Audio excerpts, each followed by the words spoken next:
सिंधाबाद board जिले घोटकी जे महाना गजाणी आदिलपुर में कई वे। गजाणी में सदर अब्दुल जब्बार धारी जो नायब सदर जिले घोटकी मुजीबुर रहमान कलवड़, गाजी खान पिताफी, लश्कर खान बोजदार, काजी अब्दुल सत्तार, गुलामुल्ला कलादी, अब्दुल सत्तार रुक ऐं ॿियनि शिरकत कई।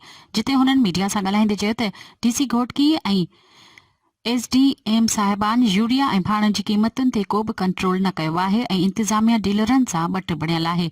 हिन वक़्तु यूरिया जो वॾो बहरान ॼाणी वाणी वधाए वियो आहे। ज़रात खे हथ सां वठी तबाह कयो पियो वञे। असांजो मुतालबो आहे त आबादकारनि खे कंट्रोल रेट ते यूरिया ॾिनो वञे, न त मुल्क खे ज़रिई तौर वॾो नुक़सान थींदो ऐं कणक जो वॾो बहरान पैदा थींदो। हुन चयो त शुगर मिल कमद लोड थियल हर ट्रॉली ते कांटो हणी गैर कानूनी कटौती करे रही आहे।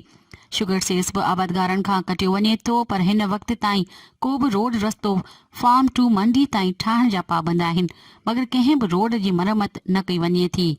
हुन चयो त हिन वक़्तु घोटकी खां माथेलो मोमल जी माड़ी ॾांहुं वेंदड़ रस्ते ते डंगड़ू वाह जी पुल किरियल आहे। उन जी नई सिर तामीर करणु घुर्जे ऐं घोटकी खां खानपुर महर रोड ते ॼाम वाह पुल किरी पई आहे। घोटकी शहर ऐं आसपास जा तमाम रोड रस्ता ख़राब हालत में आहिनि।